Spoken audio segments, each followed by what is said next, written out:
সম্মানিত হাজিরিন, সম্মানিত মুসলমান ভাইয়েরা, আল্লাহর রসুলের মধ্যে সীমাহীন সৌন্দর্য ছিল। অনেক কাফের রসুলের সৌন্দর্য দেখে মুসলমান হয়ে গেছে, শুধুমাত্র চেহারা দেখেছে আর বলেছে এটা কোনো মিথ্যাবাদীর চেহারা হতে পারে, এটা কোনো কাজ্জাবের চেহারা হতে পারে না। সে কারণে সে যুগের কাফেররা আমার রাসূলের উপরে কালিমা পড়ে ঈমান এনে মুসলমান হয়ে গেছে। কিন্তু ভাইরা, দুঃখ লাগে আজকে এই শেষ যুগে আমরা নবীকে দেখি নাই। একদল কাফের মুশরিক আমার নবীকে গালি দেয়, আমার নবীর ব্যাপারে বিভিন্ন অপবাদমূলক কথাবার্তা বলে, তখন আর আমরা সইতে পারি না, ঠিক কিনা বলেন? নবী মুহাম্মদ ইবনে সিরিন রাহমাতুল্লাহ আলাইহি জবরদস্ত একজন আলেম ছিলেন, বড় একজন আলেম ছিলেন। তিনি স্বপ্নের তাবির ব্যাখ্যা দিতে পারতেন। মুহাম্মদ ইবনে সিরিন রাহমাতুল্লাহ আলাইহি তার কিতাবের মধ্যে লিখেছেন, দুনিয়ার মানুষদেরকে জানানোর জন্য মুহাম্মদ ইবনে সিরিন রাহমাতুল্লাহ আলাইহি বলে, কিয়ামতের ময়দান যদি কায়েম হয়ে যায়, আমি মুহাম্মদ ইবনে সিরিন যদি কিয়ামতের ময়দানে হাজির হই, আল্লাহ যদি আমাকে বলে হে মুহাম্মদ ইবনে সিরিন, তুমি কি 2 রাকাত নামাজ পড়বা নাকি আমার বেহেশতে যাইবা? আমার এই কথাটা জিজ্ঞাসা করলে আমি বলবো, আল্লাহ আমি 2 রাকাত নামাজ পড়তে চাই। 2 রাকাত নামাজের মূল্য তার কাছে জান্নাতে যাওয়ার চেয়ে অনেক বেশি ছিল। কারণ কি জানেন? মুহাম্মদ ইবনে সিরিন বলেছে যে জান্নাতে গেলে আমার দিল খুশি হবে, আর নামাজ পড়লে আমার আল্লাহ খুশি হবে। সম্মানিত হাজিরিন, আজকে আমরা যে জায়গায় বসেছি, নিঃসন্দেহে লা শাক্কা ফি,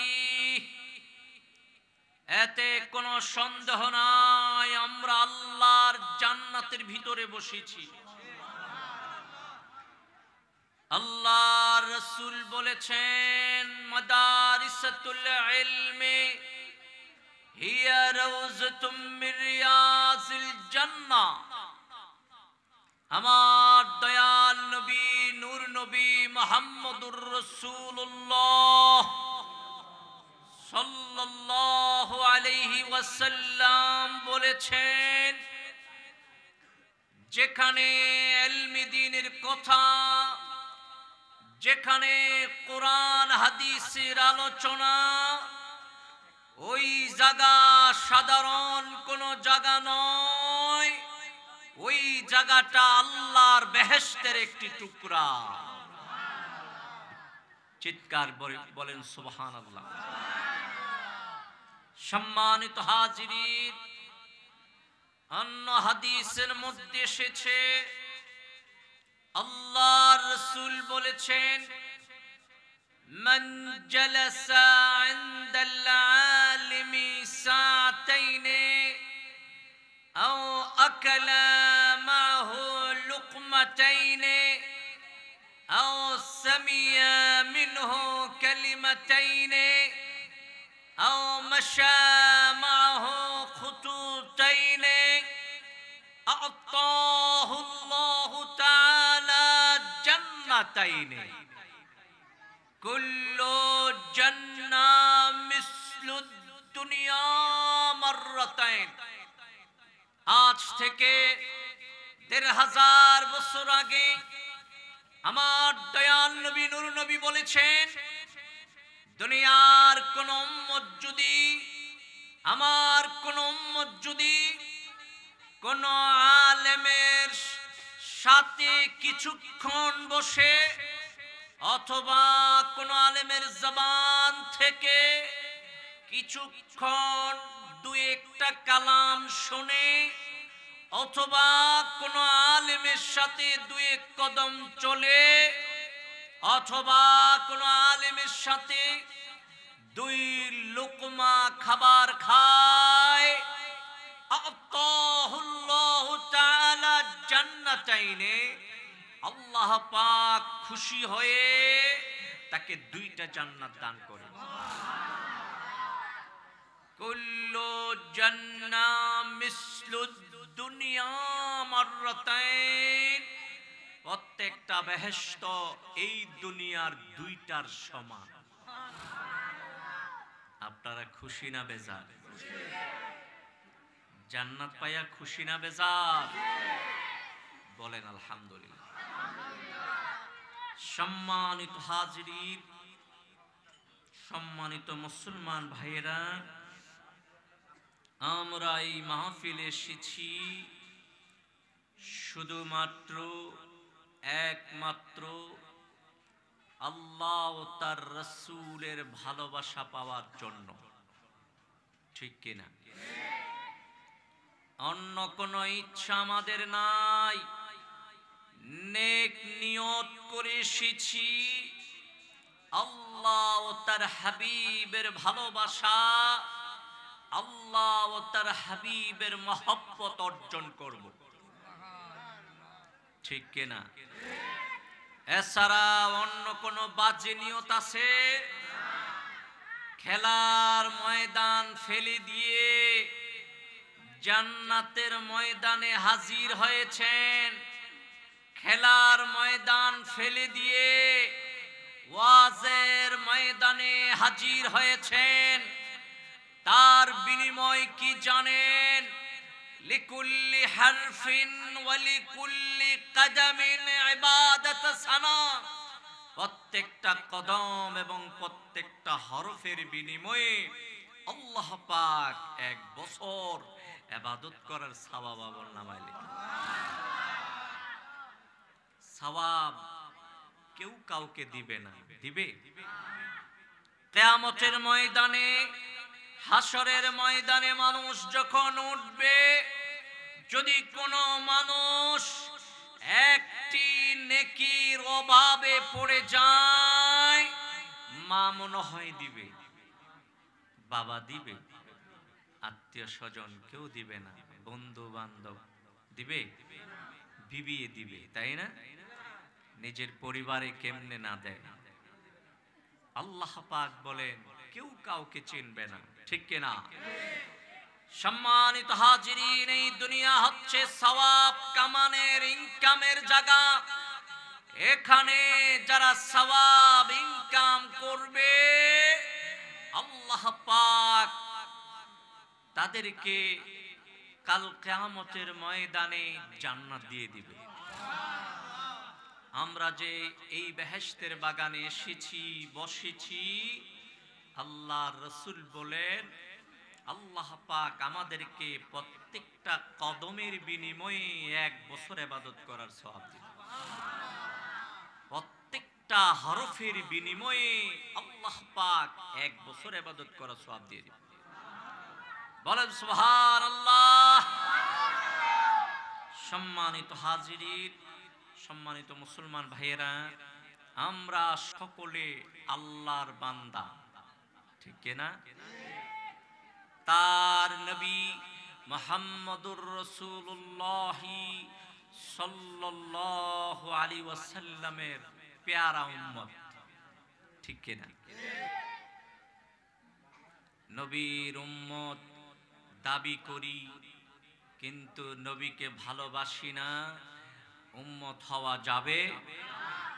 বলেন, নবীর উম্মত দাবি করে নবীকে ভালো না বাসলে কি উম্মত হওয়া যাবে? ভাইরা আমার, সম্মানিত হাজিরিন, আল্লাহ পাক কোরআনে বলেছেন, হে নবী বলে দেন, কুল ইন কুনতুম তুহিব্বুনাল্লাহ ফাত্তাবিউনি ইউহিব্বুকুমুল্লাহ ওয়া ইয়াগফির লাকুম যুনুবাকুম আল্লাহু গফুরুর রহিম। আল্লাহ পাক তার হাবিবকে ডাক দিয়ে বলেন, ইয়া রাসূলুল্লাহ ওয়া হাবিবাল্লাহ, আপনি আমার বান্দাদেরকে বলে দেন, আপনি আমার বান্দাদেরকে বলে দেন, তারা যদি আমি আল্লাহর ভালোবাসা পেতে চায়, তারা যদি আমি আল্লাহর মহব্বত আর ভালোবাসা পেতে চায়, তারা যেন আপনি নবীর ইত্তেবা করে। আল্লাহর ভালোবাসা তো সবাই পেতে চায়, তাই না? যারা আল্লাহর ভালোবাসা পেতে চায়, আল্লাহ বলেছেন তারা যেন নবীর ইত্তেবা করে, ঠিক কিনা? সম্মানিত হাজিরিন, নবীর ইত্তেবা কারো পক্ষে সম্ভব হবে না যতক্ষণ না নবীর ভালোবাসা অন্তরে লালন করবে। নবীর ভালোবাসা অন্তরে লালন করলে সে অবশ্যই নবীর ইত্তেবা করতে পারবে। ভালোবাসা ছাড়া ইত্তেবা কি সম্ভব?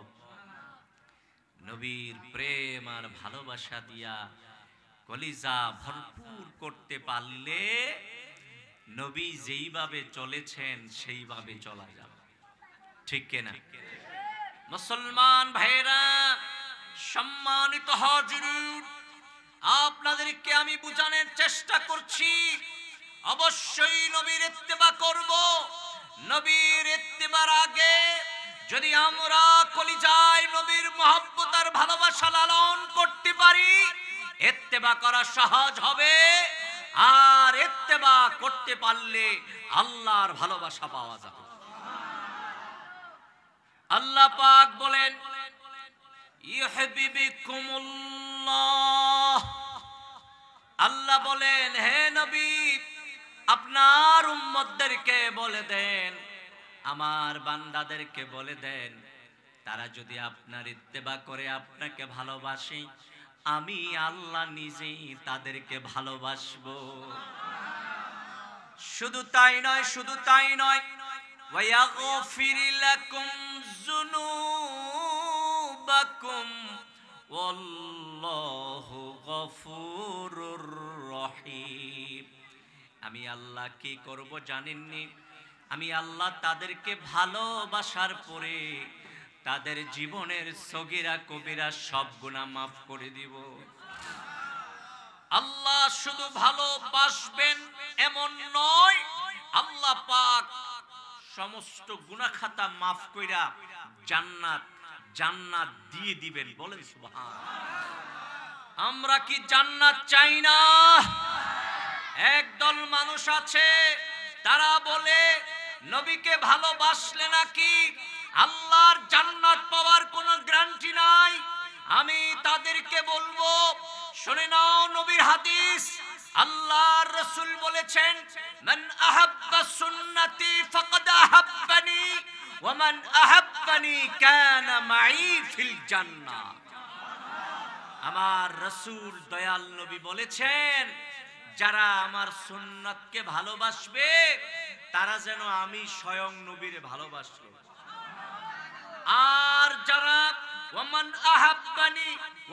আহাব্বানি কানা মাই ফিল জান্নাহ, আর যারা আমি নবীকে ভালোবাসলো তারা আমার সাথে আল্লাহর জান্নাতে থাকবে।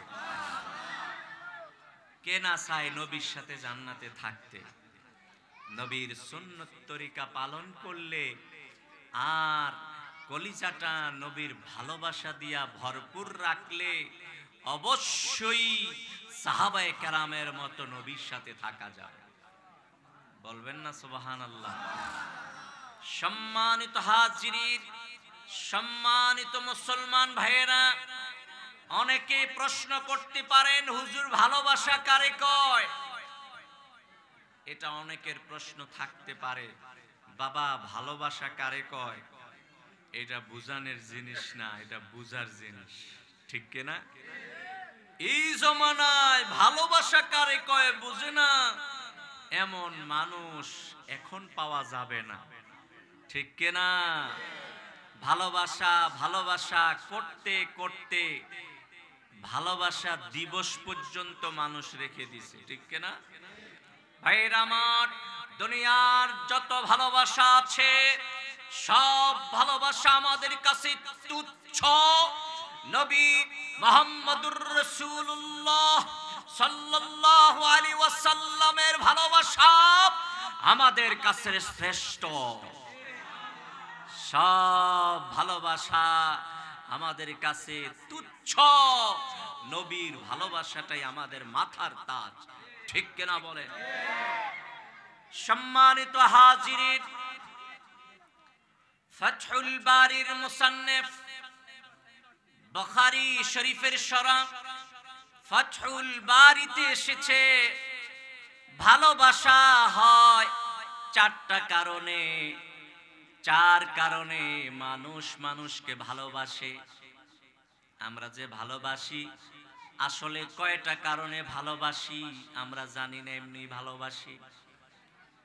মুহাদ্দিসিনে কেরাম এবং মুফাসসিরিনে কেরাম বলে, দুনিয়ার মানুষেরা শোনো, মানুষ মানুষকে ভালোবাসে চারটা কারণে।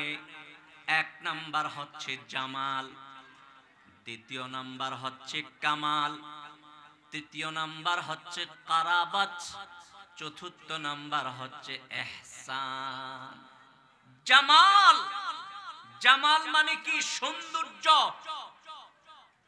সৌন্দর্যের জন্য মানুষ মানুষকে ভালোবাসে, ঠিক কিনা?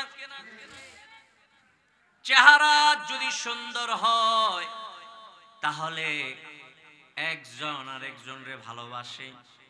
চেহারার সৌন্দর্যের কারণে একজন আরেকজনরে ভালোবাসে। কথাটা মনে হয় মিছা? হাসানা মিছা? চেহারা সুন্দর হইলে একজন মানুষ আরেকজন মানুষের প্রতি আকৃষ্ট হইয়া যায়, ঠিক কিনা? চট্টগ্রাম শহরে মনে হয় নাই, চেহারা দেখে পাগল হয় এমন মানুষ নাই। আপনাদের দেশ, আমগো কুমিল্লায় অনেক আছে। মাহফিলের সভাপতি আমগো কুমিল্লা, আলহামদুলিল্লাহ বলবেন না? অনেক লোক এখানে আছেন আমাদের জেলা কুমিল্লার সন্তান। ভাইরা আমার, আজকে সংক্ষিপ্ত সময়ে আপনাদেরকে আমি একটু বুঝাইতে চেষ্টা করব কেন দুনিয়ার মানুষ মানুষকে ভালোবাসে। যতগুলি গুণের জন্য মানুষ ভালোবাসে মানুষকে, সবগুলি গুণ আল্লাহ পাক রাসূলের মধ্যে দিয়েছে। জামাল, সৌন্দর্যের কারণে ভালোবাসে। আল্লাহ রাসূলের কি সৌন্দর্য ছিল না? এমনি তো আল্লাহ মানুষের সুন্দর করে বানাইছে, তাই না? আল্লাহ পাক কোরআনে বলেন, ওয়াত্তিনি ওয়াজ্জাইতুনি ওয়াতুরি সিনিনা ওয়া হাযাল বালাদিল আমিন লাকাদ খালাকনাল ইনসানা ফি আহসানি তাকওয়িম। আল্লাহ পাক কোরআনে শপথ করে বলেছেন, আল্লাহ পাক কোরআনের সূরা ৩ এর মধ্যে চারটা শপথ করেছেন।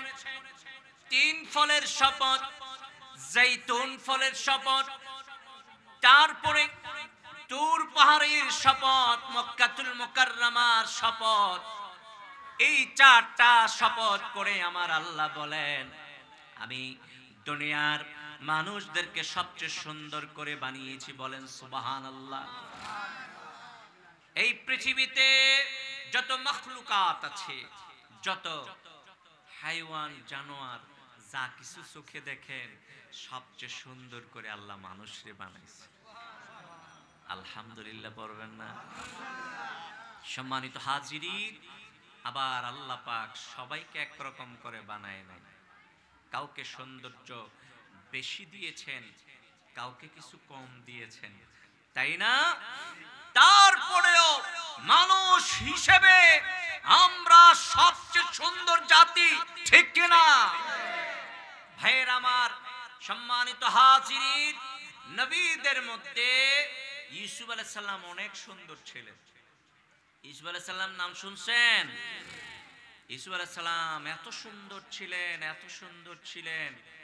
আল্লাহর রাসূল বলেছেন, আমি মেরাজে যাইয়া আমার ভাই ইউসুফকে দেখেছি, আল্লাহ যেন দুনিয়ার অর্ধেক সৌন্দর্য তাকে দান করছে। ইউসুফ আলাইহিস সালাম দুনিয়ার অর্ধেক সুন্দর পাইছে, ঠিক কিনা? দুনিয়ার অর্ধেক সৌন্দর্য পেয়েছে ইউসুফ আলাইহিস সালাম। এই কারণে ওই মিশরের রানী জুলেখা ইউসুফের দিকে পাগল হয়ে গেছে, ঠিক কিনা? একজন রানী তার বাড়ির গোলামের জন্য পাগল হয়ে গেছে। কত সুন্দর ছিল ইউসুফ আলাইহিস সালাম, কত সুন্দর ছিল যে আজিজে মিসার, মিশরের বাদশার বউ, তিনি ইউসুফের জন্য পাগল হয়ে গেছে। কোরআনে পাকের মধ্যে এসেছে, জুলেখার বান্ধবীরা মিশরে একটি বদনাম ছড়িয়ে দিয়েছে যে রাজার বউ হইয়াও নিজের গোলামের জন্য পাগল হয়ে গিয়েছে। আল্লাহ পাক ইউসুফের সৌন্দর্য বয়ান করতে গিয়ে বলেন, হে দুনিয়ার মানুষেরা শোনো, আমি আমার ইউসুফকে কিভাবে সৃষ্টি করেছি। মিশরের সুন্দরী রমণীদেরকে জুলেখা দাওয়াত করে নিজের রাজ দরবারে এনেছে, রাজ দরবারে এনে মেহমানদারি করেছে, ফল দিয়েছে, ছুরি চাকু দিয়েছে, কেটে খাওয়ার জন্য নির্দেশ হয়েছে। জুলেখা তারা যখন ফল কাটছিল, জুলেখা কি করলো, ইউসুফ আলাইহিস সালামকে একটু দেখানোর জন্য তাদের সামনে দিয়ে নিয়ে গেছে। সুবহানাল্লাহ। ইউসুফ আলাইহিস সালামকে দেখা জুলেখার বান্ধবীরা ফল কাটতে কাটতে শেষ করে ফেলেছে।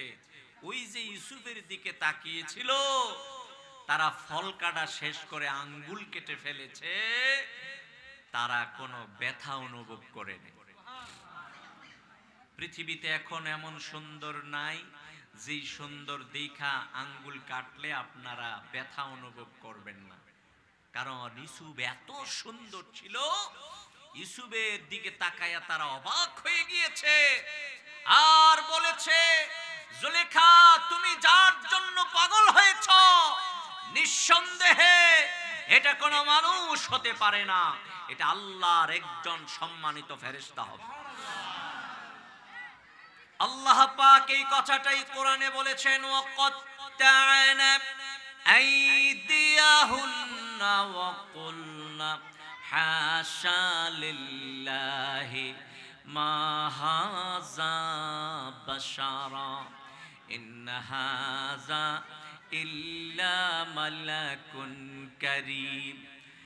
আল্লাহ পাক বলেন, হে দুনিয়ার মানুষেরা, ওই মিশরে জুলেখার বান্ধবীরা আমার নবী ইউসুফকে দেখে তারা ফল কাটতে কাটতে নিজের আঙ্গুল কেটে ফেলে দিয়েছে, আর তারা বলেছে, মা হাযা বাশারা, ও জুলেখা তুমি যার জন্য পাগল হয়েছো এটা কোনো মানুষ না, মানব না, ইন হাযা ইল্লা মালাকুন কারীম, নিঃসন্দেহে এটা একজন সম্মানিত ফেরেশতা হবে। বলেন সুবহানাল্লাহ। তাহলে বোঝা গেল ইউসুফ আলাইহিস সালাম অনেক সুন্দর ছিল, তাই না? কিন্তু আমার ভাইয়েরা শুনলে অবাক হবেন, ইউসুফ কত সুন্দর ছিল। ইউসুফের চেয়ে আমার নবী কত বেশি সুন্দর ছিল। মা আয়েশা রাসূলের সাথে সংসার করেছেন। মা আয়েশা বলেছেন, লাউ আহইয়া জুলেখা লাউ রাআইনা জাবিনাহু লাসারনা বিতাকতিইস সুদুরি আলাল ইয়াদি। মা আয়েশা বলেছে, হে দুনিয়ার মানুষেরা, এখন যদি জুলেখা থাকতো, তার বান্ধবীরা যদি থাকতো, তারা যদি আমার রাসূলকে দেখতো, তারা ইউসুফরে দেইকা হাত কেটেছিল। আমার রাসূল এত সুন্দর, আমার রাসূলকে দেখলে তারা কলিজা সুদ্ধা কেটে ফেলতো। আমার নবী এত সুন্দর ছিলেন, এত সুন্দর ছিলেন, যেন আমার রাসূল সাল্লাল্লাহু আলাইহি ওয়াসাল্লাম একটা সূর্য ছিলেন। বলেন সুবহানাল্লাহ। মা আয়েশা বলেছেন যে আমার রাসূল সাল্লাল্লাহু আলাইহি সাল্লাম সন্ধ্যাবেলা যখন ঘরে আসতো, আমাদের ঘরে যদি কুপি না থাকতো, আমরা যদি একটু কাপড় সেলাই করতাম, সুই হাত থেকে পড়ে যাইতো, আমার রাসূলের চেহারার আলো দিয়ে আমরা সুই উঠাইয়া নিতে পারতাম। আমার রাসূল সাল্লাল্লাহু আলাইহি সাল্লাম কত সুন্দর ছিল, কত সুন্দর ছিল, বলেন সুবহানাল্লাহ। হাদিসের মধ্যে এসেছে ইজা তাকাল্লামা রুইয়া কান্নুর ইয়াখরুজু মিন বাইনি সানায়াহু। আজ থেকে ১৫০০ বছর আগে আমার নূর নবী সাল্লাল্লাহু আলাইহি সাল্লাম যখন হাসি দিতেন, আমার নবী হাসির সময় দুই দাঁতের ফাঁক দিয়া নূর বাহির হইতো। কত সুন্দর ছিলেন আমার নবী। আমার নবীজির সৌন্দর্যের ব্যাপারে হাদিসের কোনো অভাব নাই। আল্লাহ তো জানে মানুষ সৌন্দর্যের জন্য পাগল, এই কারণে আল্লাহ পাক ৮ বেহেশতের সৌন্দর্য তার হাবিবকে দিয়েছে। সম্মানিত হাজিরিন, সম্মানিত মুসলমান ভাইয়েরা, আল্লাহর রাসূলের মধ্যে সীমাহীন সৌন্দর্য ছিল। অনেক কাফের রাসূলের সৌন্দর্য দেখে মুসলমান হয়ে গেছে, শুধুমাত্র চেহারা দেখেছে আর বলেছে এটা কোনো মিথ্যাবাদীর চেহারা হতে পারে, এটা কোনো কাজ্জাবের চেহারা হতে পারে না। সে কারণে সে যুগের কাফেররা আমার রাসূলের উপরে কালিমা পড়ে ঈমান এনে মুসলমান হয়ে গেছে। কিন্তু ভাইরা, দুঃখ লাগে আজকে এই শেষ যুগে আমরা নবীকে দেখি নাই। একদল কাফের মুশরিক আমার নবীকে গালি দেয়, আমার নবীর ব্যাপারে বিভিন্ন অপবাদমূলক কথাবার্তা বলে, তখন আর আমরা সইতে পারি না, ঠিক কিনা বলেন? নবীর বিরুদ্ধে কথা বললে আমরা যারা সহজে রাজপথে নামি না, আমরা রাজপথে নামতে বাধ্য হয়ে যাই, ঠিক কিনা? নবীর বিরুদ্ধে কথা হলে যারা রাজপথে নেমে যায়, আল্লাহ না করুক কোনো কারণে তারা যদি শহীদ হয়ে যায়, তাদের হাসর হবে নবীর সাথে, তাদের জান্নাত হবে নবীর সাথে, ঠিক কিনা? নবীর জন্য ভালোবাসাটা বেশি থাকতে হবে আমাদের, তাইলেই জান্নাতে যেতে পারবো, ঠিক কিনা? আবু বকরের ভালোবাসা সীমাহীন ছিল, ভালোবাসার কোনো অভাব ছিল না। হযরতে আবু বকর সিদ্দিক, সিদ্দিকে আকবর ওই হিজরতের রাতে যেই ভালোবাসা দেখিয়েছেন, আল্লাহ খুশি হয়ে গেছে, আমার নবীও খুশি হয়ে গেছে। আবু বকর কি বলেছেন? নবীজি, গর্তের ভিতরে আপনি আগে প্রবেশ করবেন না, গর্তের ভিতরে আমি আবু বকর আগে প্রবেশ করব, গর্তটা সাফ করব, পরিষ্কার করব, তারপরে আপনি প্রবেশ করবেন। সুবহানাল্লাহ, বলেন না সুবহানাল্লাহ। সম্মানিত হাজিরিন, আবু বকর কি করেছে? গর্তের ভিতরে সব ময়লা পরিষ্কার করে আবু বকর যখন দেখেছে অসংখ্য ছিদ্র দেখা যায়, সিদ্দিকে আকবর আবু বকর নিজের চাদরকে টুকরা টুকরা করে সব গর্ত বন্ধ করেছেন। একটি মাত্র গর্ত বন্ধ করতে পারে নাই, নিজের পা দিয়ে গর্তটা বন্ধ করার চেষ্টা করেছেন। ওই গর্তের ভিতরে একটা সাপ ছিল, রাসূলের দিদারের অপেক্ষায় ছিল। সাপও রাসূলের জন্য পাগল, ঠিক কিনা? মাথা দিয়ে বারবার ধাক্কা দিচ্ছে আবু বকরের পায়ে। আবু বকর, তুমি যেমন রাসূলের চেহারা দেখতে চাও, আমিও তো চাই। সুবহানাল্লাহ। সিদ্দিক আকবরের পায়ের মধ্যে সাপ বারবার ধাক্কা দেয়, আবু বকর পা সরায় না, পা সরায় না। সর্বশেষ টিকতে সহ্য করতে না পেরে ওই সাপটা আবু বকরের পায়ে কামড় মেরে দিয়েছে। বিষের যন্ত্রণা আবু বকর বরদাস্ত করতে পারছে না, বিষের যন্ত্রণা বরদাস্ত করতে পারছিল না, রাসূলকেও ডাক দিচ্ছিল না, কারণ আমার দয়াল নবী বিশ্রাম নিচ্ছিলেন। ভাইয়েরা আমার, সাপের বেদনায়, সাপের বিষের বেদনায় আবু বকরের চেহারা লাল হয়ে গেছে, চোখ দিয়ে পানি পড়ে আমার রাসূলের গাল মুবারকের মধ্যে অনিচ্ছায় পড়ে গেছে। আমার রাসূল সাল্লাল্লাহু আলাইহি ওয়াসাল্লামের ঘুম ভেঙে গেছে। ঘুম থেকে উঠে আবু বকরকে ডাক দিয়ে বলে, আবু বকর তুমি কাঁদো কেন? তোমার চোখ দিয়ে গাল বেয়ে বেয়ে পানি পড়ছে কেন? আবু বকর বলে, ইয়া রাসূলুল্লাহ, ইয়া হাবিবাল্লাহ, সাপে তো এই ঘটনা ঘটাইছে, সাপের বিষের বেদনা সহ্য করতে পারছিলাম না, অনিচ্ছায় আমার চোখ দিয়ে পানি এসেছে। ইয়া রাসূলুল্লাহ সাল্লাল্লাহু আলাইহি সাল্লাম, আপনাকে জাগানোর কোনো ইচ্ছা আমার ছিল না, অনিচ্ছায় চোখের পানি আপনার গালে পড়ে গেছে। আমার নবী করলেন কি? আবু বকরের সেই ক্ষত জায়গায় একটু থুতু মুবারক লাগাইয়া দিলেন। সুবহানাল্লাহ কইতেন না? আমার নবীর থুতু মুবারকের মধ্যে রহমত ছিল, বরকত ছিল। আমার নবীর থুতু মুবারকের বরকতে বিষের বেদনা ভালো হয়ে গেছে। সবকিছুর মধ্যে রহমত ছিল কিনা? আমার রাসূলের লালা মুবারকের মধ্যে এত রহমত ছিল, এত বরকত ছিল, যুদ্ধের ময়দানে এক সাহাবীর চোখ উঠে গেছে, আমার রাসূলের কাছে এসে বলে, নবীজি আমার চোখ তো উঠে গেছে, আমার চোখ লাগাইয়া দেন। আমার নবী কয়, সাহাবীরে চক্ষুটা চাও না আল্লাহর জান্নাত চাও? সাহাবী ছিল খুব বুদ্ধিমান, কয় নবীজি চোখও চাই, আল্লাহর জান্নাতও চাই। বলবেন না সুবহানাল্লাহ? আল্লাহ রাসূল সাল্লাল্লাহু আলাইহি সাল্লাম ওই চোখের মধ্যে বরকতের লালা লাগাইয়া তার চোখের জায়গায় বসাইয়া দিলেন, চোখটা ভালো হয়ে গেছে। সাহাবী ডাক দিয়ে কয়, ইয়া রাসূলুল্লাহ ওয়া ইয়া হাবিবাল্লাহ, কি লাগাইয়া দিলেন, কি লাগাইয়া দিলেন?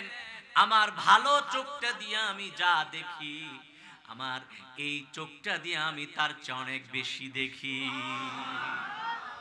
লালার মধ্যে এত বরকত ছিল, এত রহমত ছিল। ওই খন্দকের যুদ্ধের ময়দানে হযরতে আলী অসুস্থ ছিলেন, চোখ উঠেছিল, আলীর চোখ উঠছে। আল্লাহর রাসূল সাল্লাল্লাহু আলাইহি সাল্লাম ডাক দিলেন, আলী যুদ্ধের ময়দানে যেতে হবে, কাফেরদের সাথে যুদ্ধ করতে হবে। হযরতে আলী কয়, ইয়া রাসূলুল্লাহ, ইয়া হাবিবাল্লাহ, আমি ক্লান্ত, আমি কিভাবে কাফেরদের সাথে যুদ্ধ করব? আমার জন্য একটু দোয়া করে দেন। আল্লাহর রাসূল সাল্লাল্লাহু আলাইহি সাল্লাম দোয়াও করলেন, আর হযরতে আলীর চোখের মধ্যে একটু লালা মুবারক লাগাইয়া দিলেন। হযরতে আলী বলে, নবীজি কি লাগাইলেন? লাগাইতে দেরি, যত পেরেশানি ছিল সব দূর হয়ে গেছে, যত ক্লান্তি ছিল সব দূর হয়ে গেছে, শরীরে শক্তি চলে এসেছে। এখন একজন কাফের না, বহু কাফেরও আমার সাথে আসে, পারবে না ইনশাআল্লাহ। আমার নবীর লালার বরকতে হযরতে আলী কাররামাল্লাহু ওয়াজহাহু শক্তিশালী হয়ে গেছেন, ঠিক কিনা? সম্মানিত হাজিরিন, সিদ্দিকে আকবার আবু বকর কি ভালোবাসা দেখাইলেন, আবু বকর কি ভালোবাসা দেখাইলেন ওই গর্তের ভিতরে। আল্লাহর নবী খুশি হয়ে গেলেন, আল্লাহর নবী খুশি হয়ে আবু বকরের জন্য দোয়া করলেন। আমার রাসূলের দোয়া আল্লাহর কাছে মকবুল ছিল, মঞ্জুর ছিল, ঠিক কিনা? আবু বকরের জন্য আল্লাহ রাসূল দোয়া করলেন, আল্লাহুম্মা জাআল আবা বকরিন মাই ফি দারজাতি ফিল জান্নাহ ফাওহাল্লাহু ইলাইহি কাদ ইস্তাজাবনা লাহু। আল্লাহর রাসূল সাল্লাল্লাহু আলাইহি সাল্লাম দোয়া করলেন, রব্বুল আলামিন আবু বকর আমার জন্য কি ভালোবাসাটা নাই দেখাইলো, তার জন্য দোয়া করি, আল্লাহ পাক জান্নাতের ভিতরে তুমি আমাকে যেই বাড়িটা দিবা, ঘরটা দিবা, বাসভবনটা দিবা, আমার বাড়ির সাথে যেন আবু বকরের বাড়িটাও হয়। ফাওহাল্লাহু ইলাইহি কাদ ইস্তাজাবনা লাহু, সাথে সাথে ফেরেশতা নাজিল হয়ে গেছে, ডাক দিয়ে কয় আবু বকর শুনো, আল্লাহর রাসূলকে ডাক দিয়ে কয় ইয়া রাসূলুল্লাহ, ইয়া হাবিবাল্লাহ সাল্লাল্লাহু আলাইহি সাল্লাম, আপনি যেই দোয়া আবু বকরের জন্য করেছেন আল্লাহ সাথে সাথে এটা কবুল করে নিয়েছে। সম্মানিত হাজিরিন, আবু বকরের মতো ভালোবাসা ছাড়া, উমরের মতো ভালোবাসা ছাড়া, ওসমানের মতো ভালোবাসা ছাড়া, আলীর মতো ভালোবাসা ছাড়া আল্লাহর জান্নাতে যেতে পারবো না। সুতরাং নবীর ভালোবাসা অর্জন করতে হবে, ঠিক কিনা বলেন, ঠিক কিনা? নবীর ভালোবাসা অর্জন করতে কারা কারা রাজি আছেন দুই হাত তুলে দেখান। সম্মানিত হাজিরিন, সম্মানিত মুসলমান ভাইয়েরা, আল্লাহ যেন আমাদেরকে নবীর প্রকৃত আশেক বানায়া দেয়, বলুন আমিন। ভালোবাসার জন্য কিছু গুণ লাগে, ভালোবাসার জন্য কিছু গুণ লাগে। এক নম্বরে হলো সৌন্দর্যের গুণ। এটা আমার রাসূলের মধ্যে ছিল কিনা? কম ছিল না বেশি ছিল? আমরা কি নবীকে দেখছি? নবীকে এখনো যদি স্বপ্নে যোগে একবার দুনিয়ার কোন মানুষ দেখে, আল্লাহ পাক জাহান্নামের আগুন তার জন্য হারাম করে দিবে। বলেন সুবহানাল্লাহ, বলেন না সুবহানাল্লাহ। সম্মানিত হাজিরিন, ভালোবাসার জন্য কি লাগে? চেহারা লাগে, ঠিক কিনা? আমার রাসূলের চেহারা অনেক সুন্দর ছিল। সাহাবায়ে কেরাম আমার রাসূলের দিকে এক পলকে তাকায়া থাকতেন। রাসূলের চেহারার দিকে তাকায়া থাকলে সওয়াব ছিল কিনা? বলেন ছিল কিনা? কাবা শরীফের দিকে তাকায়া থাকলে যদি প্রতিটা সেকেন্ডে প্রতিটা মুহূর্তে 20টা করে সওয়াব হয়, কাবারও কাবা যিনি রাসূলে খোদা সাল্লাল্লাহু আলাইহি সাল্লাম, তার চেহারার দিকে তাকাইলে কি সওয়াব হবে না? সাহাবায়ে কেরাম কি সওয়াব পায় নাই? এই কারণে সাহাবায়ে কেরাম রাসূলের নুরানি চেহারার দিকে, ইরফানি চেহারার দিকে তাকিয়ে থাকতেন। বলেন সুবহানাল্লাহ। চারটা কারণে ভালোবাসা হয়। দ্বিতীয় কারণ হচ্ছে কামাল। তার মানে হচ্ছে চেহারা যদি সুন্দর নাও হয়, ব্যবহারের সৌন্দর্য যদি থাকে, ব্যবহারের সুন্দর দেখা অনেকে পাগল হয়, ঠিক কিনা? অনেক মানুষ দেখবেন দেখতে এত সুন্দর না, কিন্তু ব্যবহার এত ভালো, মানুষ তার পিছে দলে দলে দলে দলে ছুটে, কারণ তার ব্যবহারটা বড় ভালো। সুবহানাল্লাহ। আজ থেকে ১৫০০ বছর আগে আমার নূর নবী সাল্লাল্লাহু আলাইহি সাল্লামের ব্যবহার কত সুন্দর ছিল শুনেন। আমার নবীকে কাফেররা মেরেছে, কাফেররা নির্যাতন করেছিল। মক্কার জমিনে নির্যাতনের কোনো শেষ ছিল না। আমার নবী সাল্লাল্লাহু আলাইহি সাল্লাম কাঁদতে কাঁদতে মদিনায় গেলেন। আল্লাহ পাক বললেন, ইয়া রাসূলুল্লাহ সাল্লাল্লাহু আলাইহি সাল্লাম, আপনি কাঁদবেন না। ইন্না ফাতাহনা লাকা ফাতহাম মুবিনা। যেই মক্কা থেকে আপনি চলে এসেছেন, একদিন আমি আল্লাহ সেই মক্কার বাদশা বানায়া আবার আপনাকে মক্কায় পৌঁছায়া দিব। এত নির্যাতন, এত নির্যাতন করেছিল মক্কার মানুষেরা। আমার নবী সাল্লাল্লাহু আলাইহি সাল্লাম মক্কায় পৌঁছে সবাইকে ক্ষমা করে দিয়েছিলেন। ব্যবহার যদি ভালো না হইতো, ব্যবহার যদি ফুলের চেয়ে অনেক সুন্দর না হইতো, আমার নবী সাল্লাল্লাহু আলাইহি সাল্লাম এত নির্যাতনের প্রতিশোধ না নিয়ে থাকতে পারতেন না। অবশ্যই আমার নবী সাল্লাল্লাহু আলাইহি সাল্লাম এই নির্যাতনের, এই জুলুমের প্রতিশোধ নিতেন, ঠিক কিনা? কিন্তু আমার নূর নবী সাল্লাল্লাহু আলাইহি সাল্লামের ব্যবহার, চরিত্র এত উত্তম ছিল, ওই মক্কায় কাবার চত্বরে যাইয়া ঘোষণা দিছে, আমারে যারা মারছ তোমগরে মাফ করে দিলাম, আমাকে যারা কষ্ট দিয়েছ তোমাদেরকে আজকে ক্ষমা করে দিলাম। কত সুন্দর ব্যবহার ছিল। আমাদের পক্ষে এমন চরিত্র দেখানো কখনো সম্ভব না, ঠিক কিনা?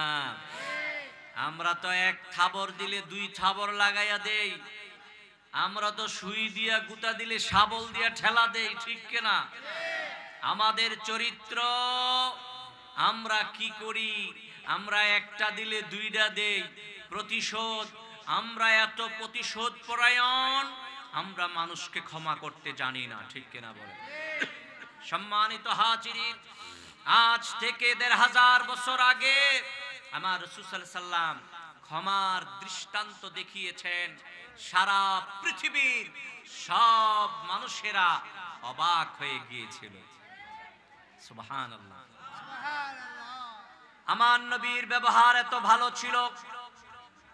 ফাতে মক্কার সময় আল্লাহর রাসূল সাল্লাল্লাহু আলাইহি ওয়াসাল্লাম সাহাবায়ে কেরামদেরকে কাবার চত্বরে রেখে, সাহাবায়ে কেরামকে কাবার চত্বরে রেখে, সাহাবায়ে কেরামদেরকে কাবায় রেখে আমার নবী মক্কার মানুষের অবস্থা দেখতে গেলেন।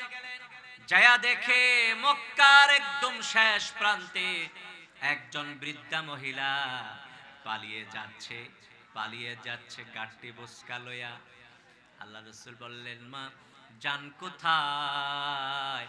বৃদ্ধা মহিলা বলে, বাবা বইলো না, এই মক্কা শরীফ নাকি মুহাম্মদ ইবনে আব্দুল্লাহ দখল করে নিয়েছে, আমি তার ভয়ে পালায়া যাই। জোরে কর নাউজুবিল্লাহ। আমি তার ভয়ে পালিয়ে যাচ্ছি। আল্লাহর রাসূলের ব্যবহার এত উত্তম ছিল, আল্লাহর রাসূলের হৃদয় এত কোমল ছিল। আল্লাহর রাসূল বললেন, মা কষ্ট করে যাচ্ছেন, আপনার মাথায় বিশাল বড় গাঠুরি, আপনাকে কষ্ট করতে হবে না, আপনার গাঠুরিটা আমার মাথায় দেন। সুবহানাল্লাহ পড়বেন না? আল্লাহ রাসূল বৃদ্ধা মহিলার গাঠুরিটা মাথায় নিয়ে সে যেখানে যাবে সেইখানে পৌঁছায় দিচ্ছে। যার ভয়ে মহিলা পালাইতেছে সেই মুহাম্মদ সাল্লাল্লাহু আলাইহি সাল্লাম তারে বিদায় দিচ্ছে। সুবহানাল্লাহ। জাগা মতো যখন পৌঁছায় দিলেন এই বৃদ্ধা মহিলাকে, বৃদ্ধা মহিলাটা নিজের ব্যাগ থেকে কিছু পয়সা বাহির করে আমার নূর নবী সাল্লাল্লাহু আলাইহি সাল্লামকে দিতে চাইল।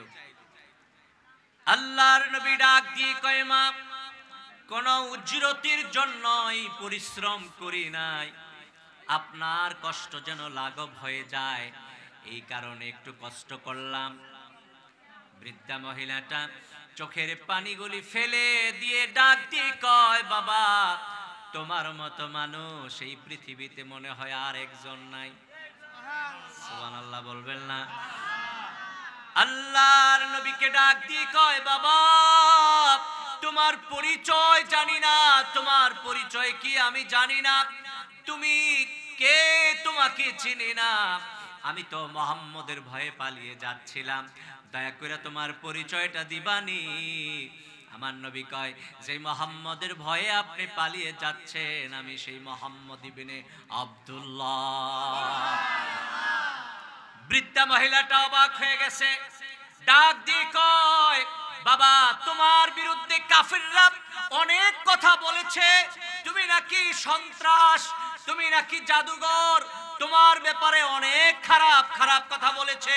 তুমি যদি সেই মুহাম্মদ হও, খোদার কসম তোমার চেয়ে ভালো মানুষ আর এই পৃথিবীতে কেউ নাই। তুমি যেই কালিমাটা মানুষদেরকে পড়াও ওই কালিমাটা আমারে পড়ায়া দাও, লা ইলাহা ইল্লাল্লাহ মুহাম্মাদুর রাসূলুল্লাহ সাল্লাল্লাহু আলাইহি ওয়াসাল্লাম।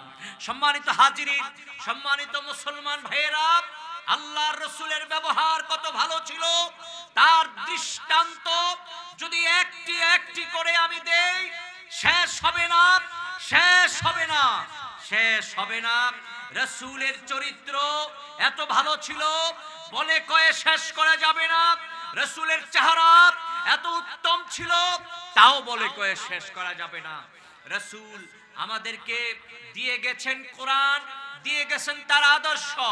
আল্লাহর রাসূল বলেছেন, তারাকতু ফীকুম আমরাইনে লান তাদিল্লু মা তামাসসাকতুম বিহিমা কিতাবাল্লাহি ওয়া সুন্নাত রাসূলি। হে দুনিয়ার মানুষেরা, তোমাদের মাঝে আমি দুইটি জিনিস রেখে গেলাম, একটা আল কোরআন, আরেকটা আমি নবীর সুন্নাত। আল কোরআন আর সুন্নত মতো চললে অবশ্যই তোমরা গোমরা হবে না, পথভ্রষ্ট হবে না। বলেন সুবহানাল্লাহ। আল্লাহ রাসূল আমাদেরকে কিছু আমলের কথা বলেছেন, তো কিছু আমল দিয়ে যান নাই আমাদেরকে। এমনি কইছে বেহেশত চলে যাবো, বেহেশত কেমনি যাওয়া যাবে? আমল করা লাগবে না? এই যে বলেছে হুজুর একটু নামাজের কথা বলবেন, নামাজের কথা কি আল্লাহর রাসূল বলে নাই? নামাজ এমন একটি ইবাদত, এমন একটি ইবাদত, নামাজ পড়লে আমার রাসূলের কলিজা সবচেয়ে বেশি ঠান্ডা হইতো। নামাজের সময় হলে আল্লাহর রাসূল বলতেন, আযিন ইয়া বিলাল আরিহনি বিসসালাত, আযিন ইয়া বিলাল আরিহনি বিসসালাত। বেলালকে বলতেন, বেলাল তুমি আযান দাও, আযান দিলে আমি নামাজ পড়ব, নামাজ পড়লে আমার কলিজা শান্তি হবে। সম্মানিত হাজিরিন, 5 ওয়াক্ত নামাজ পড়বেন তো, নাকি নামাজ ছাড়াই বেহেশতে যাবেন? রাসূলের ভালোবাসার মধ্যে কি নামাজ নাই? আল্লাহর ভালোবাসার মধ্যে কি নামাজ নাই?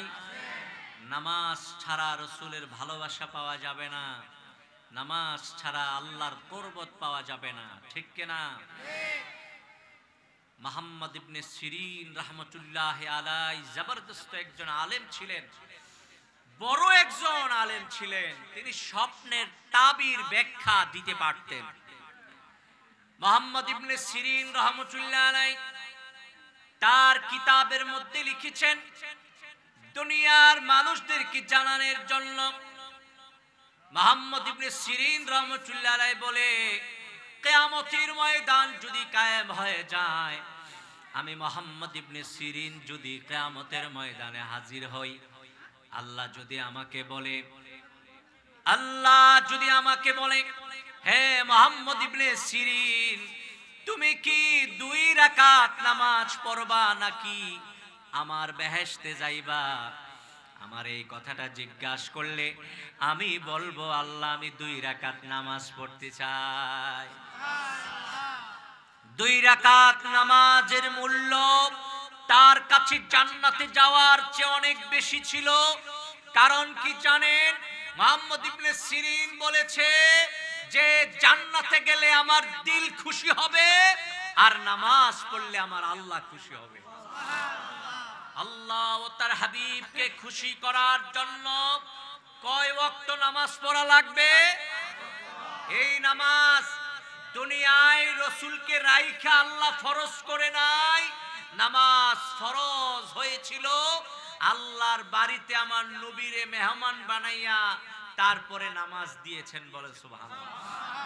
50 ওয়াক্ত নামাজ ফরজ হয়েছিল, কমাইতে কমাইতে এটা 5 ওয়াক্তে চলে এসেছে।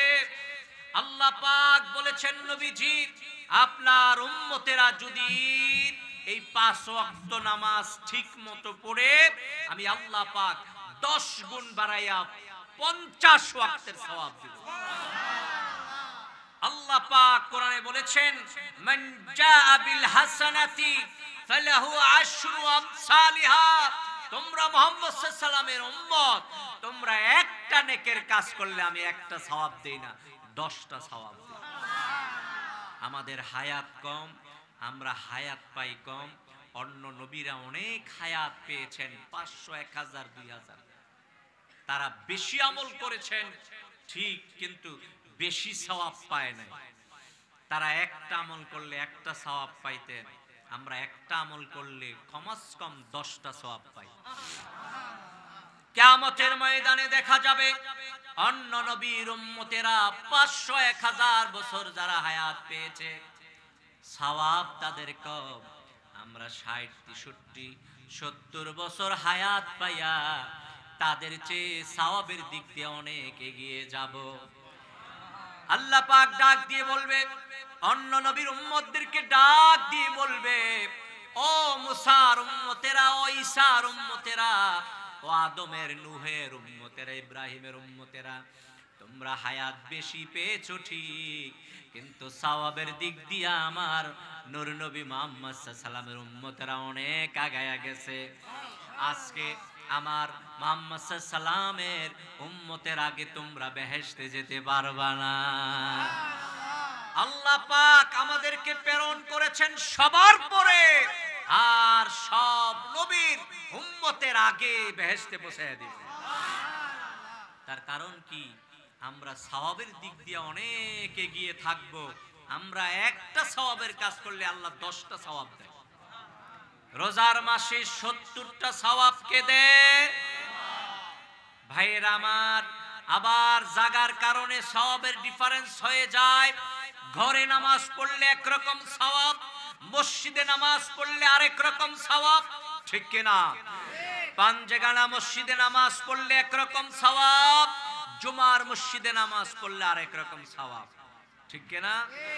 আবার যদি কেউ কষ্ট করে টাকা খরচ করে বাইতুল মুকাদ্দাসে যেতে পারে, এক রাকাত নামাজে 25,000 রাকাতের সওয়াব কে দেয়? আবার মসজিদে নববীতে নামাজ পড়তে পারলে আল্লাহ পাক 50,000 রাকাতের সওয়াব দেয়।